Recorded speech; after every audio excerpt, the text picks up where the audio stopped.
Hello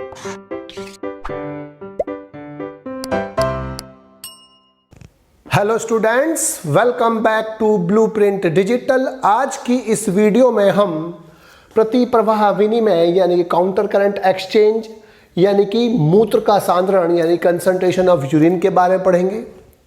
video को start करने से पहले हमारे चैनल को सब्सक्राइब करें और बेल आइकन दबाना न भूलें, जिससे हमारे लेटेस्ट वीडियोस की नोटिफिकेशन आपको प्राप्त होती रहे। अब हम आज के टॉपिक पर आते हैं। किडनी न केवल उपापचयी व्यर्थ पदार्थों को, नाइट्रोजन युक्त व्यर्थ पदार्थों को बॉडी से बाहर निकालती है, बल्कि ये बॉडी से जो जल की अधिक लॉस या हानि को भी रोकती है, जिससे हमारा होम्योस्टैसिस समस्थापन बरकरार रहे।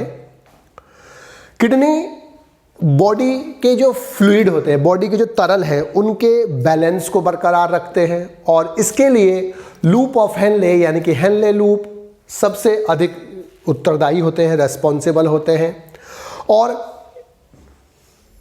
यूरिन के कंसंट्रेशन के लिए यानी कि यूरिन के सांद्रण के लिए लूप ऑफ हेनले और वासा रेक्टा सबसे इंपॉर्टेंट रोल प्ले करते हैं और काउंटर करंट मैकेनिज्म शो करते हैं। काउंटर करंट मैकेनिज्म होती क्या है, यानी कि प्रति प्रवाह विनिमय या एक्सचेंज क्या होता है कि एक यू शेप्ड ट्यूब में, जो यू शेप्ड ट्यूब होती है कोई, जो दोनों होती है, लूप ऑफ हेनले भी होती है और वासा रेक्टा भी होती है। तो जब यू ट्यूब में दो अलग अलग जो आर्म है, उसकी भुजा जो है, उनमें ब्लड का या किसी भी तरल का विपरीत दिशा में बहना।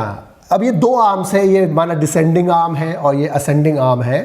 तो इसमें फ्लूइड नीचे को बह रहा है और इसमें तरल जो होता है ऊपर को बह रहा है। तो काउंटर करंट यानी कि प्रति प्रवाह क्या होता है, एक ऐसा फ्लो होता है तरल का जो अपोजिट डायरेक्शन में होता है। दो आर्म्स ऑफ यू ट्यूब की दो आर्म्स में, यू के आकार की जो ट्यूब है उसकी दो आर्म्स में अलग अलग दिशाओं में तरल का बहना क्या कहलाता है, काउंटर करंट मैकेनिज्म कहलाता है। और ये दोनों आर्म्स पास पास होनी चाहिए। जो लूप ऑफ हेनले है यानी कि हेनले लूप और जक्स्ट्रा मेडुलरी नेफ्रॉन के वासा रेक्टा, ये इस प्रकार से सूटेबल होते हैं, उपयुक्त होते हैं, जो काउंटर करंट मैकेनिज्म करें। दोनों ही यू शेप्ड संरचनाएं दिखाते हैं।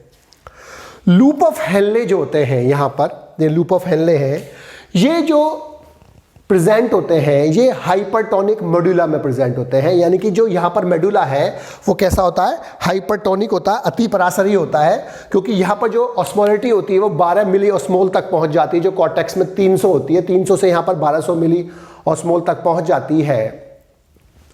जो अब हेनले लूप के डिसेंडिंग लिम्ब है, यानी कि जो ये डिसेंडिंग लिम्ब है और ये असेंडिंग लिम्ब है।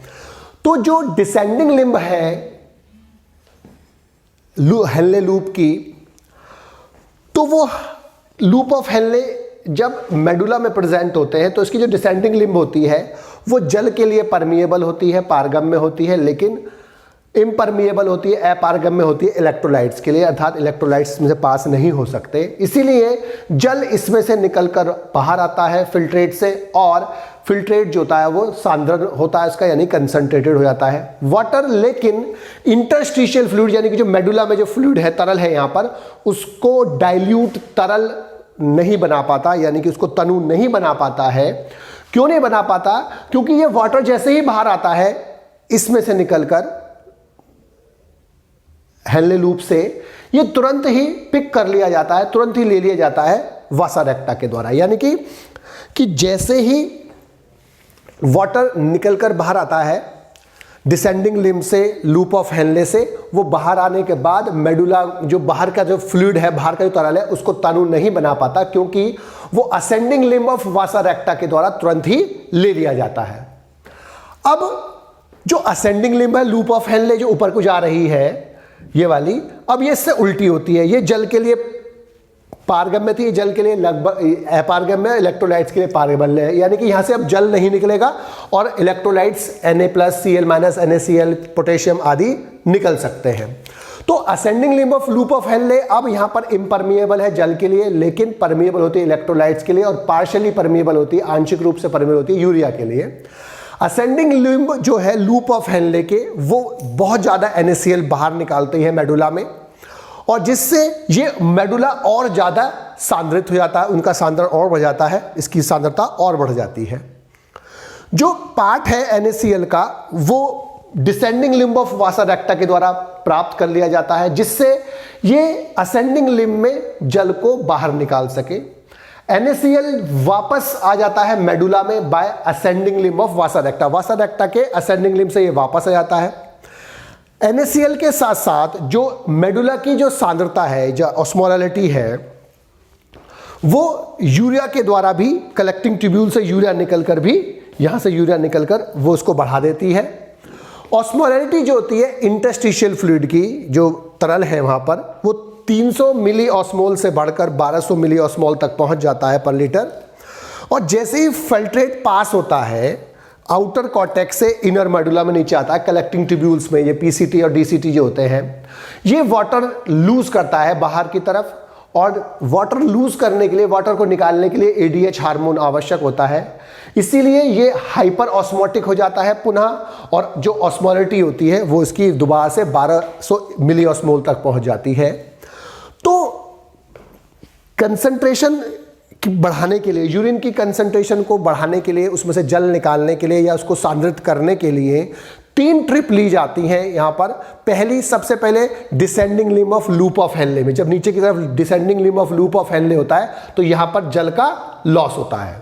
इससे क्या होता है, जो ये फिल्ट्रेट होता है वो, उसका सांद्रण बढ़ता है, वो ज़्यादा सांद्रित होता है, वो कंसंट्रेटेड होता है। दूसरा, जो ascending limb of loop of Henle जब ऊपर को जा रहा है तो लॉस होता है यहाँ पर NaCl का, और कंसंट्रेशन जो होती है जो मेडुला की इंटरस्टिशियल फ्लूइड की वो बढ़ जाती है। और तीसरा, जो कलेक्टिंग डक्ट होती है यहाँ पर, ये कलेक्टिंग डक्ट में यहाँ पर भी वाटर का लॉस होता रहता है। इसके कारण जो यहाँ से फ्लूइड निकल कर जा रहा है वो पुनः सांद्रित हो, यानी कि जो काउंटर करंट मैकेनिज्म है उसके द्वारा जब इस फिल्ट्रेट को कंसंट्रेट करके यूरिन बनाया जाता है तो 3 स्टेप में मेन जो होता है कंसंट्रेशन होता है। पहला स्टेप क्या होता है, यहाँ पर पहला स्टेप होता है descending limb of loop of Henle में, यहाँ पर क्या होता है, वाटर का लॉस होता है, H2O लॉस होता है, जिससे क्या होता है, जो फिल्ट्रेट अब इसमें जा रहा है वो सांद्रित उसका बढ़ेगा, यानी कि वो ज़्यादा कंसंट्रेटेड हो जाएगा। दूसरा, जब ascending limb of loop of Henle होता है, यहाँ पर जो सेकंड स्टेप होता है असेंडिंग लूप में, यहाँ पर NaCl का लॉस होता है।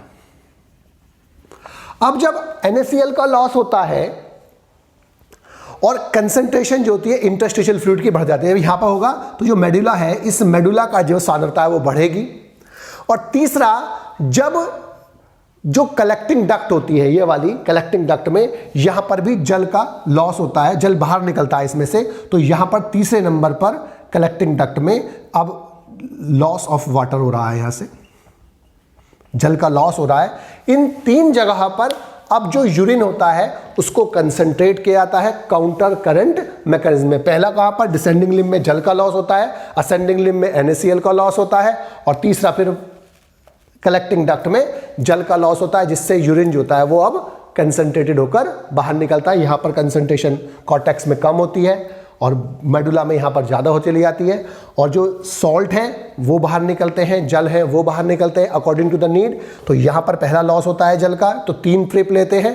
पहला कॉर्टेक्स और मेडुला के बीच में, पहले यहाँ पर वाटर का लॉस होता है, दूसरा यहाँ पर NaCl का लॉस होता है, यहाँ पर तीसरा जल का लॉस होता है, जिससे अब जो है काउंटर करंट मैकेनिज्म के द्वारा अब जो यूरिन बन रहा है, जो फिल्ट्रेट नीचे आया है, उसको कंसंट्रेट किया जाता है, यूरिन का कंसंट्रेशन बढ़ाया जाता है, उसकी सांद्रता बढ़ाई जाती है। बच्चों, आज की इस वीडियो में बस हम इतना ही पढ़ेंगे। हमारी इस वीडियो को आप लाइक करें और अपने दोस्तों के साथ शेयर करें। यदि आपका कोई डाउट है तो आप हमें कमेंट करके बता सकते हैं। इस अध्याय को और अच्छे से पढ़ने और समझने के लिए आप चित्रा प्रकाशन की बुक एक्टिव जीव विज्ञान की सहायता भी ले सकते हैं।